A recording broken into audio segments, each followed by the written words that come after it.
Morning students.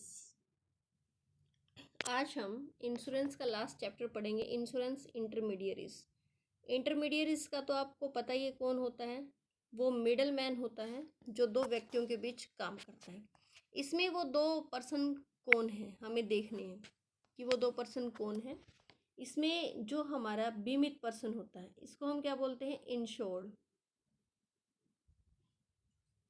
और एक कौन होता है जो एजेंट होता है जिसको हम क्या बोलते हैं, इंश्योरर। इंश्योरर, ठीक है। इन दोनों के, सॉरी, मैं एक बार प्लेन पेज लेती हूँ, उसके ऊपर कर बताती हूँ तुम्हें क्या होता है मिडल मैन। देखो, अब है ना, एजेंट कैसे हैं, मिडलमैन कैसे करता है, इंश्योरेंस मीडियरीज कैसे काम करता है। एक तो हमारे पास क्या होता है जिसका हमने बीमा करवाना है, इंश्योर्ड पर्सन। और एक क्या होती है, इंश्योरेंस कंपनी। इन दोनों के बीच ये डायरेक्ट यहाँ नहीं जाता, ये डायरेक्ट यहाँ नहीं जाता। ये किसकी हेल्प लेते हैं, एजेंट की, या इसको हम क्या बोलते हैं, इंश्योरर। इंश्योरर एजेंट, ये इनके बीच किसका काम करता है, कड़ी का काम करवाता है। जो हमारी IRDA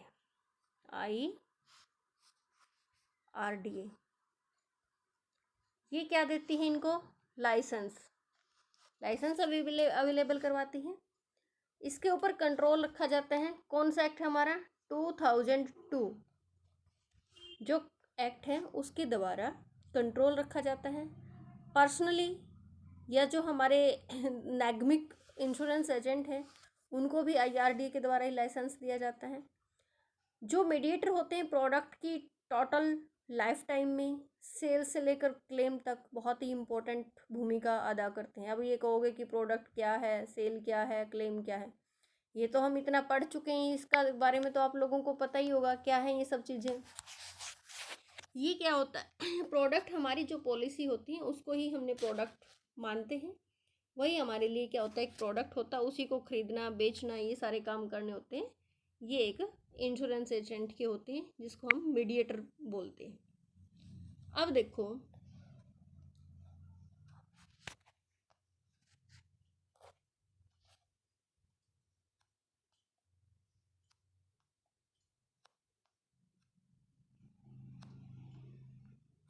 क्यों नहीं जा रहा भाई ऊपर, चलो इसको यहीं कर देते हैं साइड में। अब इसमें हमें देखना है कि जो हमारी इंश्योरेंस कंपनी 1938 के सेक्शन 10 1013 1013 यानी कि 1013 के अनुसार मीडिएटर या जो हमारे इंश्योरेंस एजेंट हैं, मीडिएटर हैं, उनका मतलब क्या है। जो हमारा IRDA 99 है उसके सेक्शन 2 के अकॉर्डिंग, IRDA अधिनियम है उसके सेक्शन 2 के अनुसार, mediator, insurance mediator, insurance brokerage, adviser, supervisor और जो हानि को निर्धारित करते हैं वो सभी इसमें शामिल होते हैं मीडिएटर में।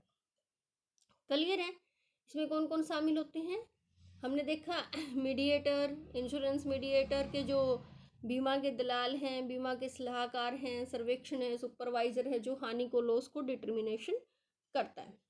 बिल्कुल सिंपल है। उसके बाद हम बात करते हैं बीमा एजेंट। बीमा एजेंट कौन होते हैं, बीमा एजेंट जो बीमा को लागू करवाने के लिए एजेंसी का कानून काफ़ी बहुत ही विस्तृत है। और जो एजेंट एक ऐसा व्यक्ति होता है जो रिप्रेजेंटेटिव करता है, ये अभी हमने मीडिएटर में बात की थी। लेकिन एजेंसी के नियम के अनुसार दोनों ही एजेंट होते हैं, चाहे वो एजेंट के रूप में काम करे या फिर दलाल के रूप में काम करे। सीधी सीधी सिंपल बात है कि जो पॉलिसी बेचते हैं वही क्या होते हैं, एजेंट होते हैं। अब हम इसकी डेफिनेशन करते हैं। जो डेफिनेशन है वो हमारी कौन सी, इंडियन कॉन्ट्रैक्ट एक्ट 182 के अकॉर्डिंग हमारी क्या कहती है कि एजेंट कौन होता है। एजेंट एक वह व्यक्ति होता है जिसकी अपॉइंटमेंट किसी अन्य के लिए कोई कार्य करने या थर्ड पार्टी के साथ लेन देन करने के लिए, किसी अन्य का रिप्रेजेंटेटिव करने के लिए की जाती है। बिल्कुल सिंपल है, अभी हमने ऊपर यही चीज़ पढ़ी थी। बीमा एजेंट का हमारा मतलब है सेक्शन 42 के अंडर लाइसेंस प्राप्त इंश्योरेंस एजेंट है जो बीमा कंपनी से कमीशन या रेम्युनरेशन प्राप्त करता है, बीमा पॉलिसी की कंटिन्यूटी, उसको इनोवेशन, रीप्रमोशन शामिल करता है या उनसे प्राप्त करता है। क्लियर है ये पॉइंट कैसे हैं? उसके बाद हम करेंगे एजेंसी कैसे बनती है। अब हमें क्या करना है, एजेंसी कैसे बनती है? दो प्रकार से बनती है, बाय एग्रीमेंट या बाय रैटिफिकेशन। अब हमें देखना है बाय एग्रीमेंट क्या होता है और बाय रैटिफिकेशन क्या होता है। बाय एग्रीमेंट सिंपल बात है, समझौते के द्वारा बनती है, दोनों ही पार्टियों के व्यवहार और स्थितियों के द्वारा इम्प्लाइड भी हो सकती हैं और स्पष्ट भी हो सकती हैं। बाय रेटिफिकेशन अनुसमर्थन होता है। इसमें जो हमारे कार्य होते हैं, काम, जो हम किसी को काम करते हैं, काम करने के लिए जो अधिकार दिए जाते हैं, उनको अधिकारों को देने की प्रक्रिया एक क्या होती है, अनुदर्शी कार्य को देने की प्रक्रिया एक अनुसमर्थन होता है। इस समय में से पहले दी जाने वाली इसको एक्सेप्टेंस भी कह सकते हैं। ये जो रेटिफिकेशन होती है ना, ये हमारी एक्सेप्टेंस भी हो सकती है, ये रिटर्न में भी हो सकती हैं या फिर हमारे हाव भाव के द्वारा हो सकती है या फिर मौखिक भी हो सकती है। अब हम करेंगे एजेंट के राइट क्या है। बिल्कुल सिंपल है, एजेंट के राइट क्या है? एक्चुअल अथॉरिटी है, अपीरेंट अथॉरिटी है, अथॉरिटी ऑफ नेसेसिटी। तीन प्रकार के हमारे पास ये अधिकार होते हैं। कौन कौन से होते हैं? अभी हमने पढ़ा वास्तविक अधिकार, जो हमारे एक्चुअल अधिकार होते हैं,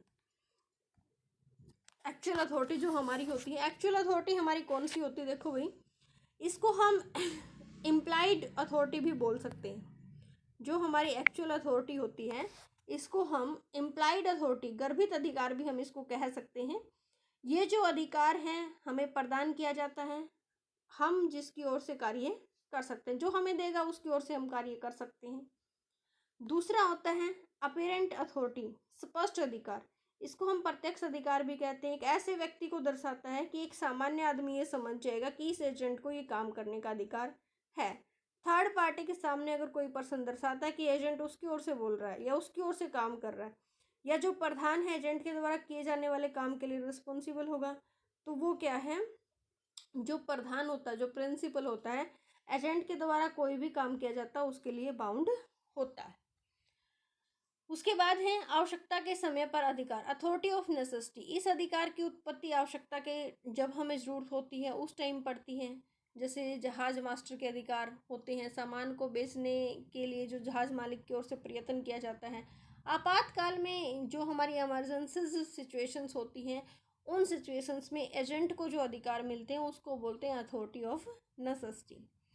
तो इसके लिए कुछ अपेक्षाओं का होना जरूरी है। एजेंट के द्वारा जो काम किया जाता है वो मालिक के हित में होना चाहिए, और जो प्रधान से संपर्क करना उस टाइम पॉसिबल ना हो। जो व्यक्ति एजेंट की तरह काम कर रहा है वो उसके योग्य भी होना चाहिए। सिंपल बात है, ये सारी क्वालिटीज़ उस व्यक्ति के अंदर होनी चाहिए।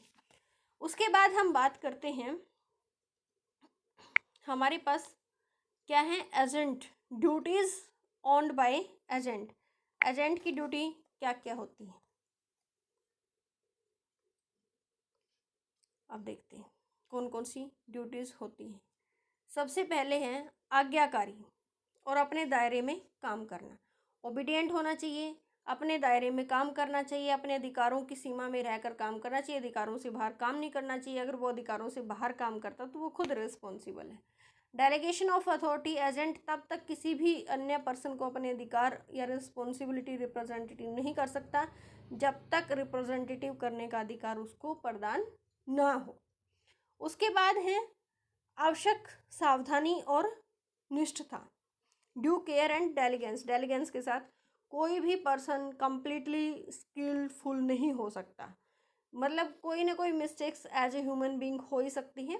तो एक एजेंट को अपना काम पूर्ण सावधानी के साथ, ईमानदारी के साथ करना चाहिए। उसको लापरवाही के कारण, अगर एजेंट की लापरवाही के कारण जो प्रिंसिपल है या प्रधान है उसको हानि उठानी पड़े, तो एजेंट को उस हानि की आपूर्ति करनी चाहिए। अकाउंटेबिलिटी, उत्तरदायित्व। जिम्मेदारी की बात नहीं करते हम, उत्तरदायित्व। एजेंट को प्रत्येक राशि और खाते प्रधान के पास ही जमा करवाने चाहिए, जितना जल्दी हो सके उसको अमाउंट दे देनी चाहिए। उसके बाद है केवल जो प्रिंसिपल्स नेम है उसी के साथ डीलिंग करें। अगर वो कोई अपनी ओर से लेन देन करता है तो उसे अपनी प्रिंसिपल से पूर्व अनुमति लेनी जरूरी है। कठिनाई के समय पर सूचना देना और निर्देश प्राप्त करना। एजेंट की एक ड्यूटी बनती है कि वह प्रधान के संपर्क में रहे, उसे निर्देश प्राप्त करे। अगर एजेंट इस स्थिति में नहीं है तो जो प्रिंसिपल है वो भी उससे संपर्क कर सकता है, और अगर कोई भी इमरजेंसी होती है तो उसे प्रधान के हित की सुरक्षा के लिए ही कदम उठाना चाहिए। कठिनाई के समय पर सूचना देना तथा निर्देश प्राप्त करना। अगर कोई परेशानी हो जाती है, इन केस कोई डिफ़िकल्टी हो जाती है, तो एजेंट की ये ड्यूटी बनती है कि वो प्रिंसिपल्स के संपर्क में रहे, उसे गाइडलाइंस प्राप्त करे। अगर एजेंट ऐसी स्थिति में नहीं है तो वो भी कर सकता है। सॉरी, दोबारा हो गया point repeat. No secret profit. Agent को कोई भी सीक्रेट प्रॉफिट नहीं कमाना चाहिए। एजेंसी के कार्य के दौरान सूचना का प्रधान के विरोध में प्रयोग नहीं करना चाहिए। अगर उसको किसी तरीके की कोई इन्फॉर्मेशन मिल जाती है तो उस इन्फॉर्मेशन का अपने प्रिंसिपल्स के विरुद्ध यूज़ नहीं करना चाहिए। अगर वो ऐसा करता है तो उसके ऊपर बैन लग जाएगा। जो प्रिंसिपल है, प्रिंसिपल की मृत्यु हो जाने पर, पागल हो जाने पर, या प्रधान के हित को सुरक्षित रखने के लिए, तो उस समय एजेंट की ड्यूटी बनती है कि वह प्रधान के हितों को सुरक्षित रखे और उनका हित सुरक्षित रखे, उनको सुरक्षित रखे, जो उसका इंटरेस्ट है उसको भी सुरक्षित रखे। बिल्कुल सिंपल से पॉइंट है। उसके बाद है एजेंट। एजेंट के कौन कौन से अधिकार हैं? सिंपल बात है, कौन कौन से अधिकार हैं? 4-5 प्रकार के अधिकार हैं। राइट ऑफ रिटेंशन का अधिकार है, सैलरी पाने का अधिकार है, राइट ऑफ लीन है, राइट टू इंडेमनीफाइड है, राइट टू कंपनसेशन है। राइट टू रिटेंशन वैसे करवाने की ज़रूरत भी नहीं है, तो मैं फिर भी एक बार मैं बता देती हूँ, क्योंकि बिजनेस लॉ में आप लोग इसको काफ़ी अच्छे से पढ़ चुके हो। राइट ऑफ रिटेंशन, रिटेंशन का मतलब क्या होता है? एजेंट को प्रिंसिपल की ओर से जो भी धन प्राप्त किया है उसमें से वो अपना खर्चा काट के, सिर्फ अपना जो खर्चा है, अपना खर्चा काट कर वो बाकी की पैसे या बाकी की अमाउंट प्रिंसिपल्स को लौटाता है।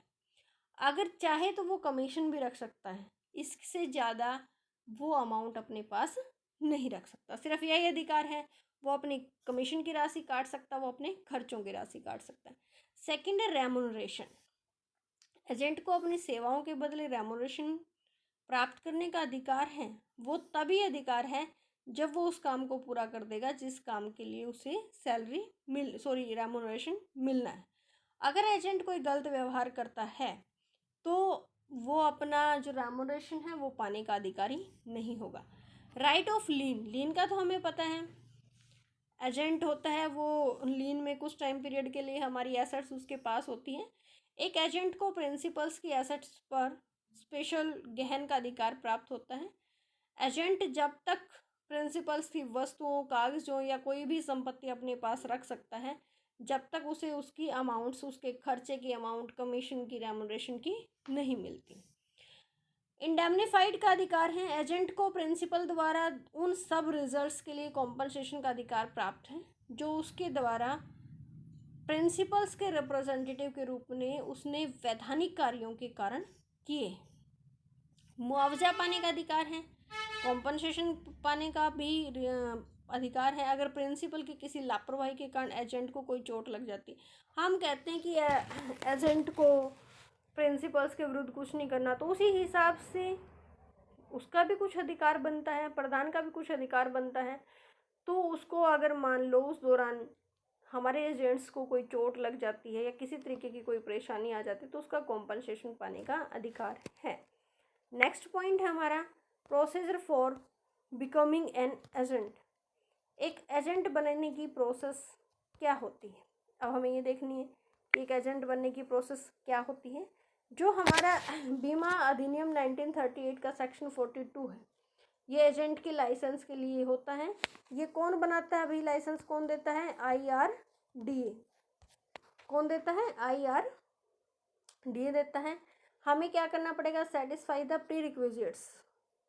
कौन कौन सी हैं? उसे माइनर होना चाहिए, 18 वर्ष की एज होनी चाहिए, दिमाग स्वस्थ होना चाहिए, जहाँ जनसंख्या 5000 या उससे ज़्यादा हो वहाँ पर 12th पास या उसके समान कोई भी एजुकेशन पास होनी चाहिए। अगर पिछली जनगणना के अनुसार जहाँ जनसंख्या 5000 से कम है, लेस देन, ये क्या है? ये लेस देन है, ये मोर देन है।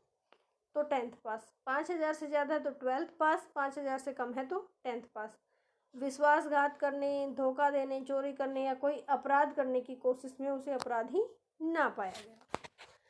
डिस्क्वालिफिकेशन, जो हमारी कुछ सिचुएशंस हैं जिसमें RDI कुछ सेक्शन है 42 सब सेक्शन 4 के तहत जो लाइसेंस देगी अपने एजेंटों को, उनके ऊपर रोक भी लगा सकती है अगर वो माइनर ना हो, न्यायाधीश के द्वारा अस्वस्थ मस्तिष्क वाला उसको घोषित कर दिया गया हो।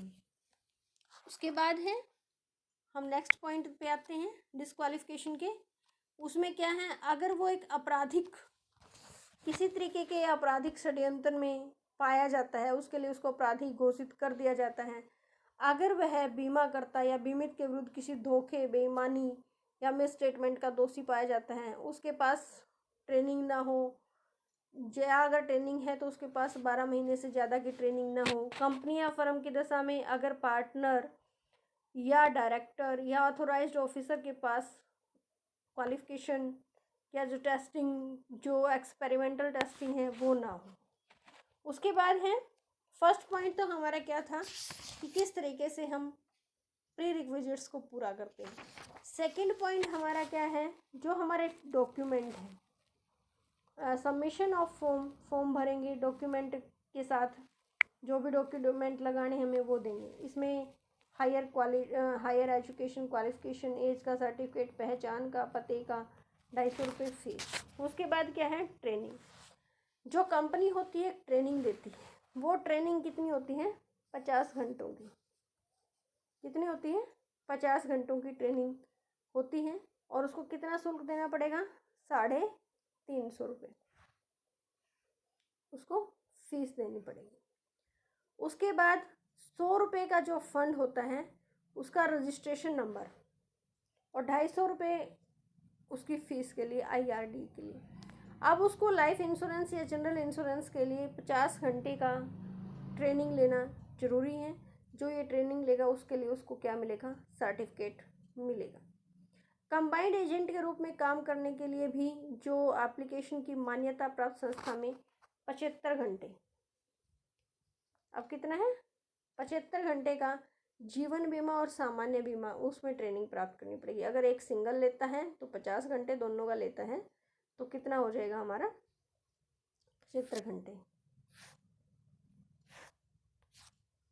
अब देखो एग्जामिनेशन, अब एग्ज़ाम तो होगा ही, एग्ज़ाम से तो तुम नहीं छुटकारा पा सकते, तो बताओ वो ट्रेनिंग होने के बाद वो कैसे छुटकारा पाएगा, एग्ज़ाम तो सबका होगा ही होगा। अब देखो जो बीमा एजेंट कंट्रोल एक्ट है 2000, उसके नियमों के अनुसार कोई भी व्यक्ति एजेंट बनने का लाइसेंस प्राप्त करने की इच्छा रखते हैं तो उसे भर्ती से पहले एक एग्ज़ाम देना होगा, परीक्षा पास करनी होगी जो IRD द्वारा मान्यता प्राप्त किसी भी संस्था के द्वारा आयोजित की जा सकती है। अगर ये परीक्षा पास हो जाती है तो हमें एक सर्टिफिकेट मिलेगा और जो एप्लीकेंट है एक एजेंट के रूप में मान्य होगा और वो अपना बिजनेस स्टार्ट कर सकता है। ये थी हमारी प्रोसेस। पहले प्री रिक्विजिट्स पूरी करेंगे, फिर हम फॉर्म भरेंगे, फिर हम ट्रेनिंग लेंगे, ट्रेनिंग लेने के बाद फिर हम क्या करेंगे, लाइसेंस की एग्ज़ाम देंगे। उसके बाद एग्ज़ाम देने के बाद जो हमारी लाइसेंस की अवधि है, जो लाइसेंस हमने इशू किया उसकी लाइसेंस की इशू की डेट से 3 वर्ष तक जारी रह सकता है। जो इशू की डेट से व्यक्ति लाइफ इंश्योरेंस या सामान्य बीमा या कंबाइंड एजेंट के रूप में काम कर सकता है। एक निर्धारित शुल्क की पेमेंट करके हम इनोवेशन करवा सकते हैं। हम क्या करवा सकते हैं, इनोवेशन करवा सकते हैं।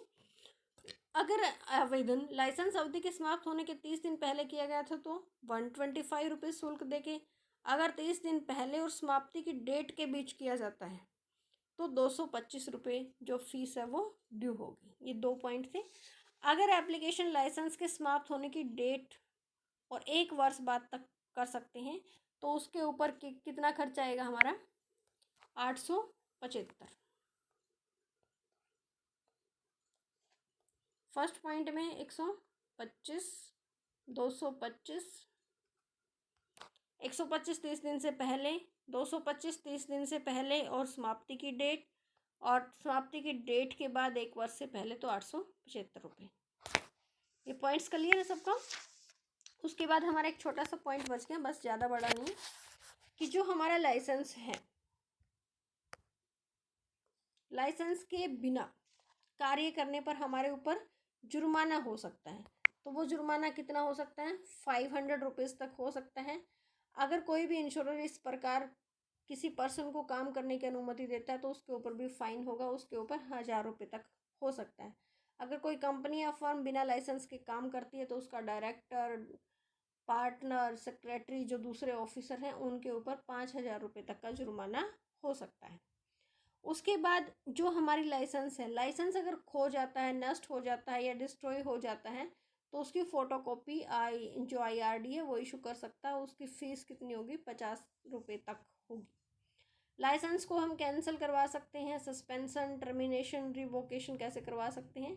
जो हमारा IRD एक्ट 2000 उसके सेक्शन 9 के अनुसार अगर कोई एजेंट लाइसेंस की वैलिड टाइम पीरियड के दौरान इंश्योरेंस एक्ट 1938 का सेक्शन 42 सब सेक्शन 4 के अकॉर्डिंग डिसक्वालीफाई के कारणों में से किसी भी एक कारण से डिसक्वालीफाई हो जाता है तो क्या हो जाएगा? उसका लाइसेंस कैंसिल हो जाएगा, उसका लाइसेंस और पहचान कार्ड वापस ले सकते हैं।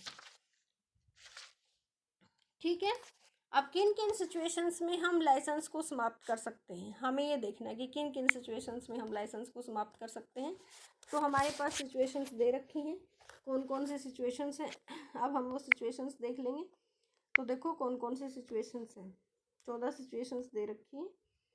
अगर जो एजेंट होता है, अगर एजेंट ने अपनी एज के झूठे सर्टिफिकेट दे रखे हैं, उसने 10वीं या 12th पास नहीं कर रखी, अस्वस्थ है, कोई धोखा किया है, या उसको न्यायालय के द्वारा जो सज़ा दी गई है उसका टाइम पीरियड 5 वर्ष तक का नहीं हुआ है, कोड ऑफ कंडक्ट का उल्लंघन किया है, एजेंट की मृत्यु हो गई है, एजेंट के रूप में काम करने में असफल हो गया है, अगर वो काम ही इस प्रकार करता है कि जो बीमा पॉलिसी है उनके हितों के विरुद्ध है काम, कमीशन या कमीशन के किसी भाग पर छूट का प्रस्ताव दे रहा है, एजेंट के रूप में किसी भी प्रपोजल की रिपोर्ट झूठी है, एजेंट के व्यवसाय का जो मिनिमम कोटा है वो असफल रहता है उसको प्राप्त करने में, एजेंट निर्धारित समय अवधि में अपने लाइसेंस का इनोवेशन कराने में असफल हो जाता है, अगर जो हमारा न्यायालय है, न्यायालय ने ही किसी एजेंट को घोषित कर दिया, दिवालिया घोषित कर दिया है, तो कंपनी एजेंट उसको तुरंत हटा सकती है। न्यायालय द्वारा उसे अगर मुक्त कर दिया जाता है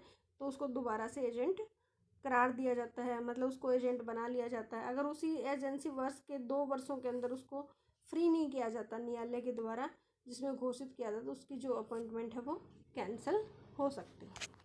ठीक है बच्चों, ये करके लाना है कल। Okay bye.